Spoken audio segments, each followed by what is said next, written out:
The substitute teacher heard screaming from the locked storage room and said, "Kids are just playing around in there." But then the screaming turned into desperate pounding.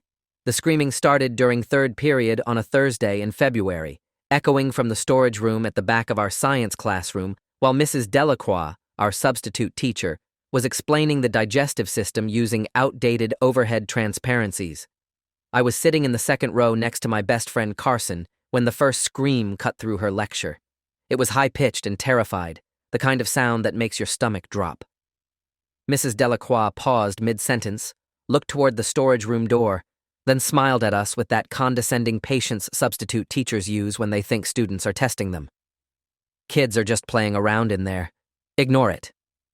She went back to her transparencies about intestinal villi while the screaming continued. I was 14 years old, a freshman at Lincoln High School, and I'd never heard anyone scream that way before. It didn't sound playful or fake. It sounded genuinely terrified. Carson whispered to me that we should tell someone, but Mrs. Delacroix shot us a warning look that said, "Sit down and be quiet." The storage room was at the back corner of the classroom, a windowless space where our regular teacher, Mr. Kovatch, kept lab equipment, chemical supplies, and old textbooks. The door was always locked because of the hazardous materials inside. Only teachers had keys, which meant no student could be in there unless a teacher had let them in, or they'd somehow gotten a key. The screaming intensified, becoming more desperate and panicked. Then came the pounding, fists hammering against the inside of the metal door so hard the sound echoed through the classroom. Several students turned in their seats to stare at the storage room. A girl named Bethany raised her hand and said there was definitely someone in there who needed help. Mrs. Delacroix sighed dramatically and told us that teenagers always tried to disrupt substitute teachers with pranks and that she wasn't falling for it. She said whoever was making the noise would get tired eventually and we needed to focus on the lesson. The pounding continued, frantic and rhythmic, accompanied by muffled screaming. I could make out words now through the door. "Help me, please help, I can't breathe." My heart was racing. That wasn't a prank. That was someone genuinely in distress. I stood up without raising my hand and told Mrs. Delacroix that we needed to open the storage room right now. She turned to me with her face hardening into anger. She said I was being disruptive and insubordinate, that I needed to sit down immediately or I'd be sent to the principal's office. I said someone was clearly in trouble and we couldn't just ignore them. Mrs. Delacroix pointed at the door and told me to leave her classroom. I looked at Carson and the other students, most of whom were staring at me with wide eyes. Some looked scared. Others looked relieved that someone was finally saying something. I refused to leave. I told Mrs. Delacroix that if she wouldn't open the storage room, I was going to get the principal myself. She moved between me and the classroom door, blocking my path. She said I was hysterical and overreacting, that I'd been watching too many dramatic videos online and couldn't distinguish reality from performance. She said the noise was obviously coming from students who'd snuck into the room during lunch to play a prank, and opening the door would only reward their bad behavior. The pounding was getting weaker now, less frequent. The screaming had turned to desperate gasping sounds. Carson stood up and said Mrs. Delacroix was wrong, that we needed to help whoever was in there. 3 other students stood up in support. Mrs. Delacroix's face went red. She threatened all of us with detention and suspension, said we were conspiring to disrupt her class, and that she'd report every single one of us to administration. Then the pounding stopped completely. The silence was somehow worse than the screaming had been. Mrs. Delacroix looked at the storage room door with uncertainty finally creeping into her expression. A student named Derek stood up and walked straight to the door, ignoring Mrs. Delacroix's shouts to sit down. He tried the handle, but it was locked. He pounded on the door and yelled for whoever was inside to respond. Nothing. Complete silence. Derek turned to Mrs. Delacroix and demanded she open the door right now. She fumbled with the key ring our regular teacher had left for her, her hands suddenly shaking. It took her 3 tries to get the right key in the lock. When she finally opened the door, chemical fumes hit us immediately, a harsh, burning smell that made my eyes water. Inside the storage room, collapsed on the floor, was Mr. Kovatch, our regular science teacher. He was unconscious, his face pale and his lips tinged blue. Behind him, one of the large chemical storage containers had tipped over, Its lid cracked open, leaking toxic fumes into the small enclosed space. Mrs. Delacroix screamed and stumbled backward. Derek and Carson ran forward to help while I pulled the fire alarm, the only emergency response I could think of. The alarm blared through the building and students started evacuating. I yelled at everyone to get out of the classroom because of the chemical fumes, then helped Carson and Derek drag Mr. Kovatch out of the storage room into the hallway. He was heavy and limp, completely unresponsive. Other teachers appeared, drawn by the fire alarm and the chaos. One of them, Ms. Rivera, immediately started CPR on Mr. Kovatch, while another called 911. The ambulance arrived within 8 minutes, paramedics rushing in with oxygen equipment and stretchers. They loaded Mr. Kovatch onto a gurney and rushed him out, while the fire department evacuated the building and checked for chemical contamination. We were all herded to the football field, where the entire school population stood shivering in the February cold, while emergency responders dealt with the situation. Mrs. Delacroix stood apart from everyone, her face blank with shock. I watched her from across the field, rage building in my chest. Mr. Kovatch had been screaming for help for at least 10 minutes, while she'd dismissed it as a prank. 10 minutes where he'd been breathing toxic fumes and losing consciousness. 10 minutes where she'd actively prevented us from helping him. 10 minutes that might cost him his life. Principal Edwards gathered information from teachers and students, and I saw him speaking with Mrs. Delacroix, her gesturing frantically while he took notes with a grim expression. Carson came over to stand with me, his face pale. He said he couldn't believe Mrs. Delacroix had just ignored the screaming, had threatened us for trying to help. I told him I couldn't believe it either, but I'd witnessed it happen. We'd all witnessed it. An hour later, we were allowed back into the building except for the wing containing the science classrooms, which remained cordoned off. Principal Edwards called an emergency assembly in the gymnasium. He stood at the microphone looking exhausted and announced that Mr. Kovatch had been transported to the hospital in critical condition, that he'd suffered severe chemical exposure and respiratory distress. The principal said counselors would be available for any students who needed support, and that the incident was under investigation. He didn't mention Mrs. Delacroix by name, but everyone knew what had happened. Word had spread through the entire school within minutes. Students were outraged and scared. Parents started arriving to pick up their children early, not trusting the school's safety protocols anymore. My own parents showed up an hour after the assembly, my mother hugging me tightly while my father demanded answers from the principal about what had happened and how a teacher could ignore a medical emergency. Principal Edwards repeated that it was under investigation and they couldn't comment on personnel matters. My father said that was unacceptable, that a man's life was in danger because someone in authority had made a catastrophically bad decision. Other parents joined in, voices rising in anger and fear. The principal promised a full review and accountability, but his promises felt hollow. I went home that day feeling physically ill. The image of Mr. Kovatch's blue lips and pale face kept replaying in my mind. The sound of his desperate pounding on the door, growing weaker with each second. Mrs. Delacroix's absolute certainty that nothing was wrong, her anger at us for trying to help. That night, local news covered the incident. The story focused on the chemical spill and Mr. Kovatch's hospitalization, mentioning that a substitute teacher had been present, but not going into detail about what had happened. My parents kept checking their phones for updates about Mr. Kovatch's condition. The hospital released a statement around 11 that night saying Mr. Kovatch was in critical but stable condition, that he'd suffered significant lung damage from inhaling toxic fumes and would require extended treatment. My mother cried when she read it aloud. Mr. Kovatch had been my favorite teacher, someone who made science fascinating and who genuinely cared about his students. He'd spent extra time tutoring me in chemistry when I'd been struggling the previous semester. He didn't deserve this. The next morning, I returned to school to find television news crews camped outside the entrance. The story had gained traction overnight as details spread through social media. Students had recorded videos describing what had happened, and several had posted them online where they'd gone viral. The narrative was damning. Substitute teacher ignores dying man's screams, prevents students from helping, nearly costs him his life. Mrs. Delacroix didn't return to school that day, or ever again. Principal Edwards announced she was no longer employed by the district, though he couldn't legally say more. The school board scheduled an emergency meeting for that evening to address parent concerns. Over 200 parents showed up, filling the meeting room and spilling into the hallway. My parents took me with them, wanting me there to tell my story if necessary. The meeting was contentious and angry.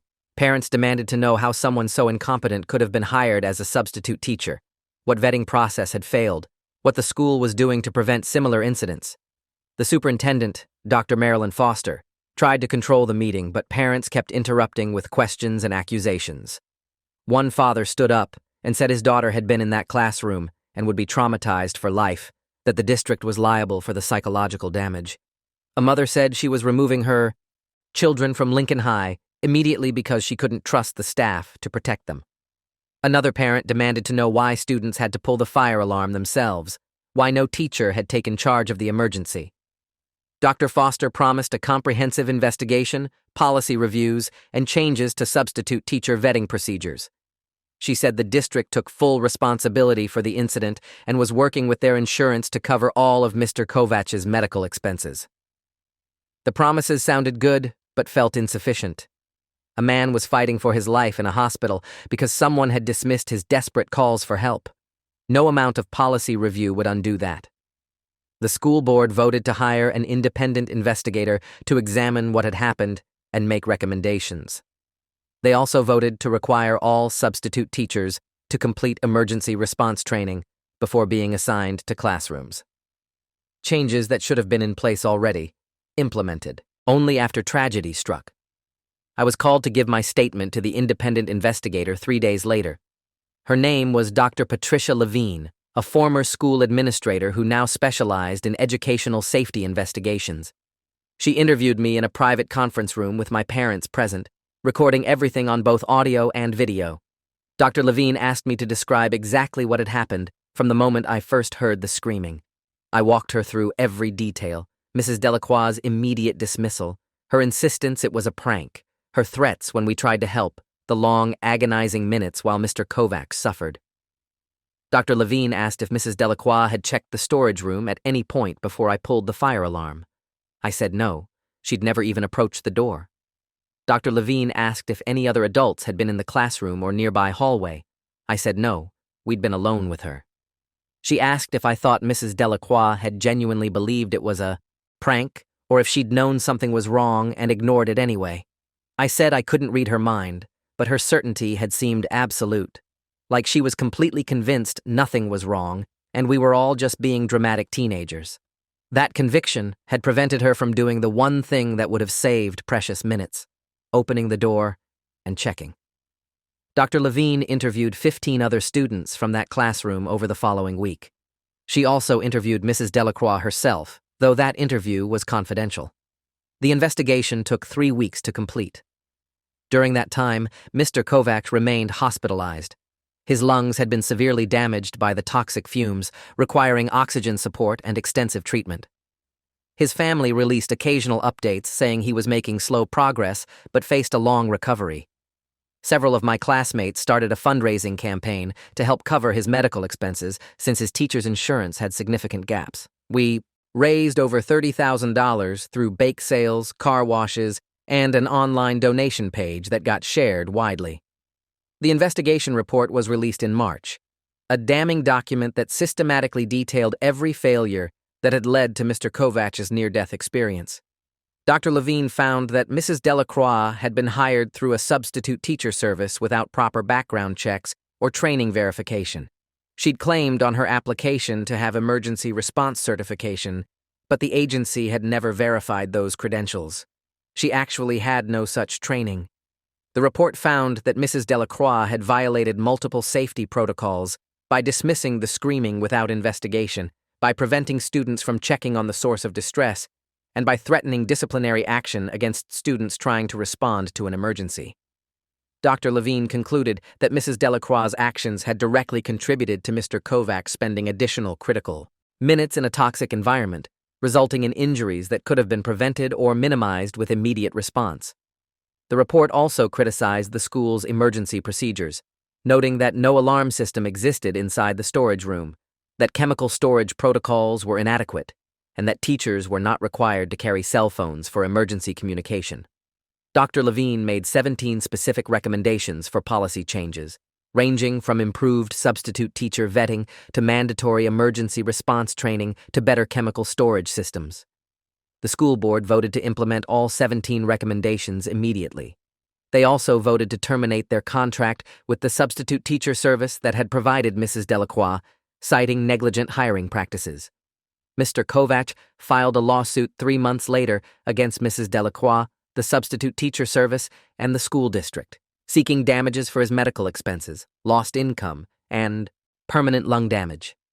His lawyers argued that multiple parties had failed in their duty of care, creating conditions that led to his injury.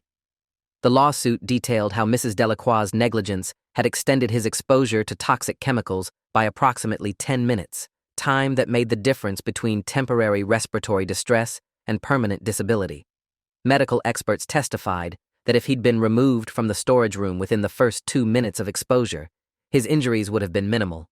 Instead, his prolonged exposure had caused scarring in his lungs that would affect his breathing capacity for the rest of his life.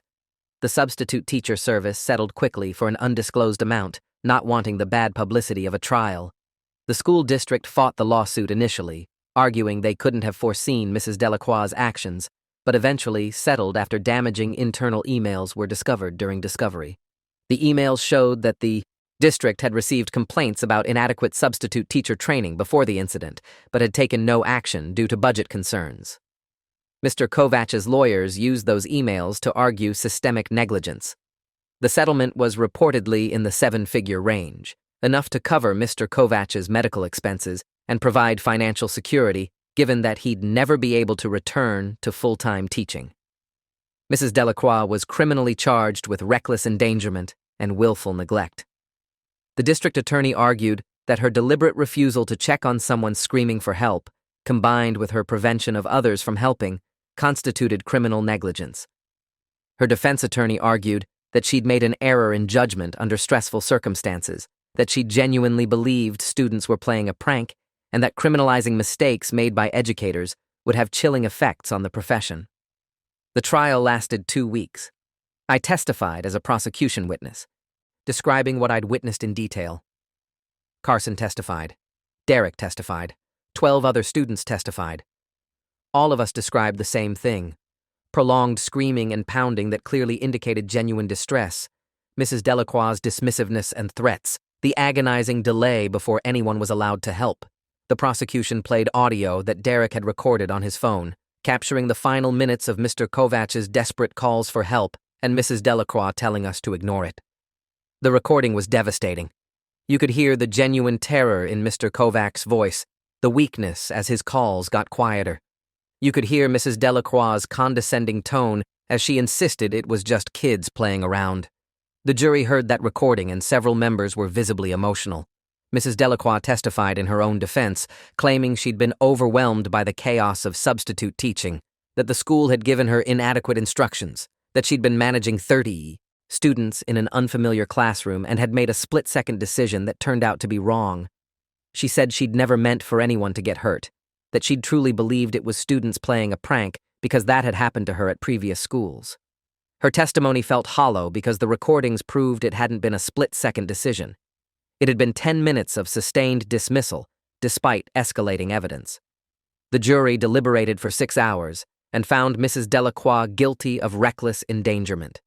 The judge sentenced her to 18 months in prison and 5 years probation, along with prohibition from ever working in education again. She cried during sentencing, apologizing to Mr. Kovatch and his family.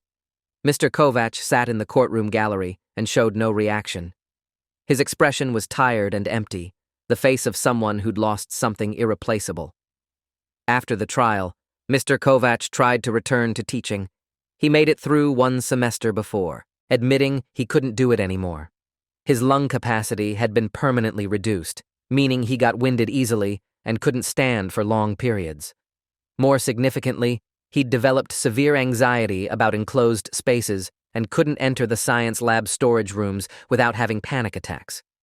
He retired on medical disability at age 43. His teaching career ended by someone else's negligence. I visited him a few times after he retired. He lived alone in a small apartment filled with books and seemed deeply depressed. He told me he didn't blame me or the other students for what had happened, that we'd done everything we could. But I could see the loss in his eyes. Teaching had been his identity, his purpose. Having that stolen from him had left him adrift.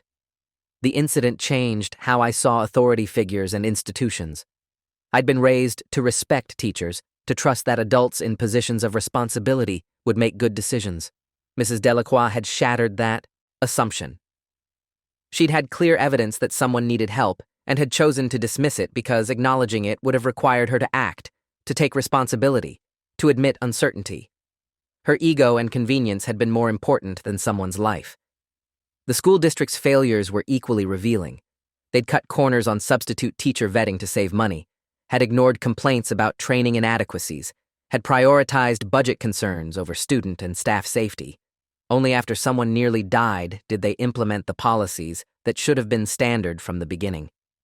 I graduated from Lincoln High School 3 years after the incident with a clear sense of purpose. I was going to become a lawyer, specializing in education law and institutional accountability. I wanted to hold schools and districts responsible when their negligence harmed people.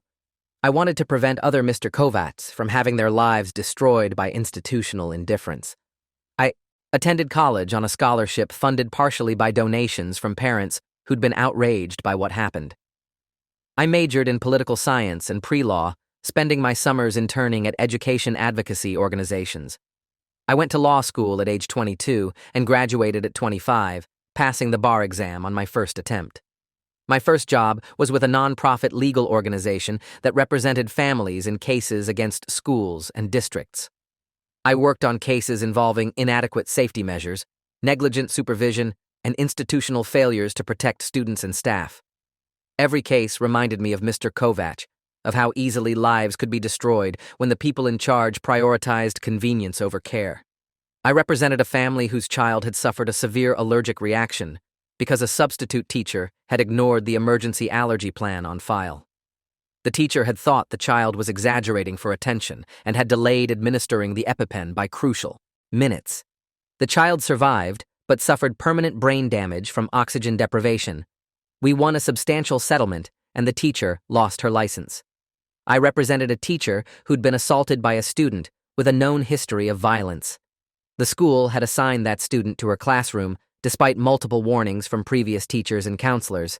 The school had prioritized keeping the student in regular classes over protecting staff safety. We won that case too, forcing the district to implement better threat assessment protocols. I represented students who'd been harmed by inadequate facilities, by ignored bullying, by administrators who'd covered up abuse. Each case was a variation on the same theme: institutions failing to protect the people they were responsible for, then trying to avoid accountability when the failures resulted in harm. By the time I was 30, I'd handled over 40 education cases and had developed a reputation as someone who wouldn't accept inadequate settlements or half measures. I pushed for policy changes, not just monetary damages. I wanted systems to actually improve, not just pay money to make problems go away. Mr. Kovatch died when I was 31, his damaged lungs finally failing after years of declining health. He was only 51 years old. His obituary mentioned that he'd been a beloved science teacher whose career had been cut short by injury, but it didn't detail how that injury had occurred. I attended his funeral along with dozens of his former students. We stood in the cold rain and remembered a teacher who'd cared deeply about education, who'd made science come alive for us, whose life had been stolen by negligence. After the funeral, several of us went to dinner together. Carson was there, now working as an emergency room doctor. Derek was there, having become a fire safety inspector. Others from that classroom had gone into various fields, but we all carried the memory of that day and the lessons it had taught us. We talked about Mr. Kovatch, sharing stories about his terrible science jokes and his enthusiasm for chemistry demonstrations. We also talked about Mrs. Delacroix, about how her 18-month prison sentence had seemed inadequate for the destruction she'd caused. Derek said he'd checked on her after her release and found she'd moved to another state, working retail under a different name. He said part of him wanted to contact her new employer and warn them about who they'd hired, but he'd decided against it. What would be the point? She'd already been convicted and served her sentence. Destroying her life further wouldn't bring Mr. Kovatch back. I disagreed. I said accountability didn't end with a prison sentence when the consequences of someone's actions continued indefinitely. Mrs. Delacroix had taken 18 months from her life, but she'd taken Mr. Kovacz's entire future. She'd stolen his career, his health, and ultimately, his life. That imbalance gnawed at me. The legal system had processed her through its procedures and declared justice served, but the outcome didn't feel just. It felt like the minimum consequence possible, a symbolic gesture that acknowledged wrongdoing without requiring true accountability. Carson argued that revenge and justice weren't the same thing, that I was letting anger cloud my judgment. He was probably right, but I couldn't let go of the fundamental unfairness. The person who'd caused harm had gotten to rebuild her life, while her victim had lost everything. A year after Mr. Kovacz's death, I took a case that felt personal. A high school student named Daniel Flores had been trapped in a school elevator for 8 hours when it malfunctioned during a weekend. The school's security guard had heard him calling for help, but had assumed it was students playing a prank and had ignored it. Daniel had suffered severe dehydration, panic attacks, and had developed claustrophobia so severe he couldn't enter elevators or small rooms without having breakdowns. The school district argued it wasn't liable because the security guard had made a reasonable judgment call based on previous incidents of students faking emergencies. I destroyed that argument in court. I showed that the guard had heard sustained calls for help over multiple hours and had never once checked to verify whether someone was actually in distress. I showed that the district had no protocols for verifying emergency calls, that they'd provided no training on distinguishing genuine distress from pranks. I brought in expert witnesses who testified about the psychological damage of prolonged entrapment and the failure of responsible adults to respond. Most importantly, I played audio of Daniel's increasingly desperate calls for help over those 8 hours, his voice raw and terrified, while the security guard sat in his office ignoring it. The similarity to Mr. Kovatch's case was unmistakable. The jury found for Daniel and awarded substantial damages. The judge ordered the district to implement comprehensive emergency response protocols and to fire the security guard who'd ignored the calls. In my closing statement, I'd talked about Mr. Kovatch, about how he died because someone dismissed his calls for help, about how we, as a society, needed to do better at believing people when they said they were in distress. Several jurors had been crying by the time I finished. After that case, I started receiving referrals from across the country. Families who'd experienced similar situations, where authority figures had dismissed genuine emergencies as pranks or overreactions, contacted me asking for representation. I couldn't take all the cases, but I took as many as I could manage, building a practice focused specifically on accountability for negligent emergency response. Each victory felt like partial redemption for Mr. Kovatch, like I was preventing other people from suffering what he'd suffered. But victories in court couldn't fill the hole his death had left. Couldn't change the fact that a good teacher who dedicated his life to helping young people had died young because someone couldn't be bothered to open a door and check if someone needed help.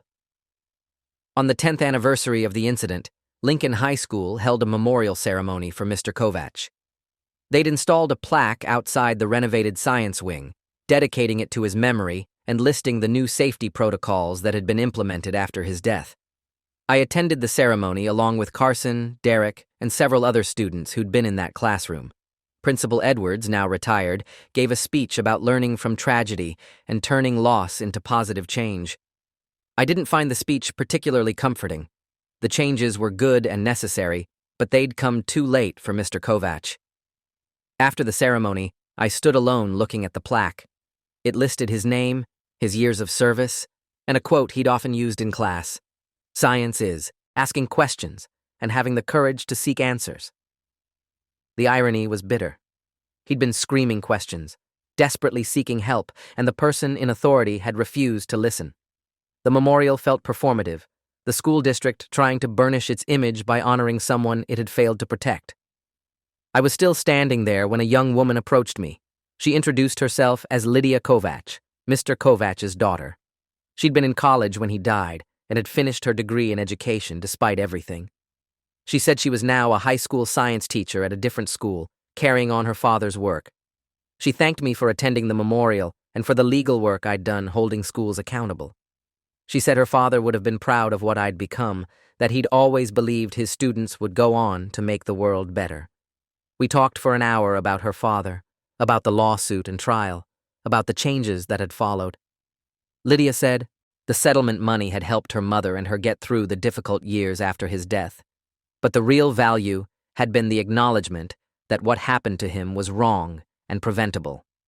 She said her father had struggled with anger and depression in his final years, furious that his career and health had been destroyed by someone's negligence. He died still angry, still grieving for the life he should have had.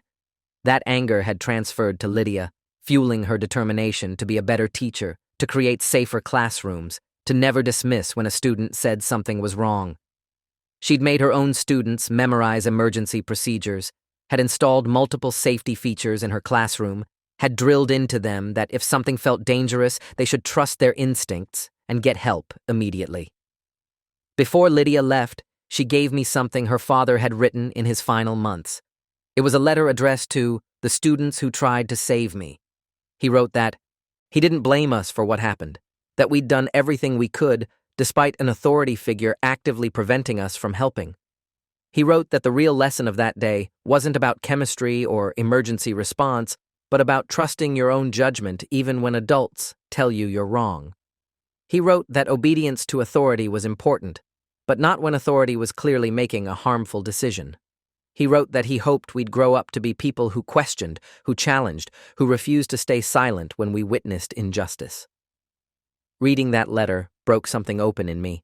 I'd carried guilt for years, wondering if I should have pushed harder, should have physically fought Mrs. Delacroix to get to that door, should have broken the rules more dramatically. Mr. Kovatch's letter released some of that guilt.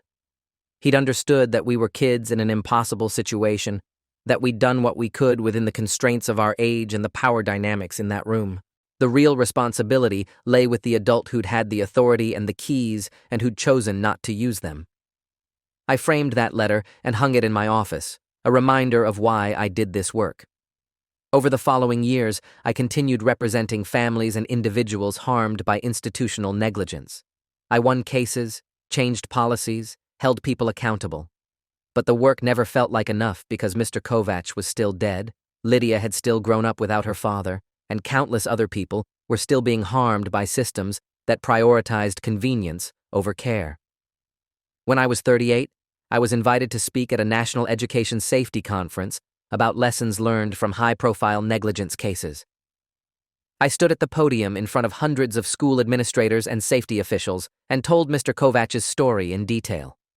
I described the screaming, the pounding, Mrs. Delacroix's dismissal, the 10 minutes of preventable suffering. I described the aftermath, the lawsuits, the policy changes that came too late. I described Mr. Kovatch's death at 51 from lung damage that never healed. Then I asked the audience a question.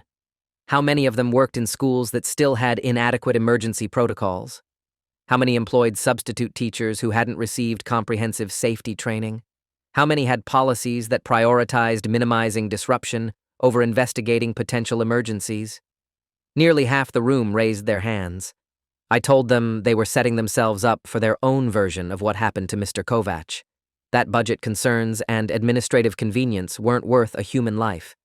That every person in their building, whether student or staff, deserved to have their distress taken seriously. The speech was well received and led to several districts immediately implementing new safety measures. But I knew that in 6 months, or a year, or 5 years, another tragedy would happen at some other school because someone, in authority, dismissed warning signs. The cycle would continue because institutions were fundamentally resistant to spending money on prevention when they could gamble that nothing bad would happen on their watch. 20 years after Mr. Kovatch's death, I was still practicing education law and still fighting the same battles. I'd won hundreds of cases, changed countless policies, held numerous people and institutions accountable. But the victories felt hollow because they were always reactive, always after someone had already been harmed. True justice would be preventing the harm in the first place, but that required institutional change deeper than any lawsuit could achieve. Carson called me on the anniversary of that Thursday in February when everything happened. We talked about Mr. Kovatch, about Mrs. Delacroix, about the guilt and anger we still carried. Carson said he thought about that day every time he treated a patient in the emergency room, that it had shaped how he approached anyone who said they were in distress. He believed them. He investigated. He never dismissed. That was Mr. Kovatch's real legacy, I realized. Not the plaque or the memorial scholarship or the safety policies. It was the way those of us who'd witnessed his suffering had been forever changed, made into people who refused to ignore when someone said they needed help.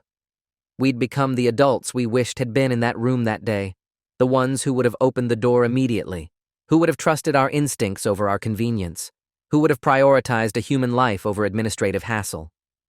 Mr. Kovatch had taught us one final lesson through his death. That authority without judgment is tyranny, that compliance without question is cowardice, and that the courage to act when something is wrong matters more than staying comfortable and safe.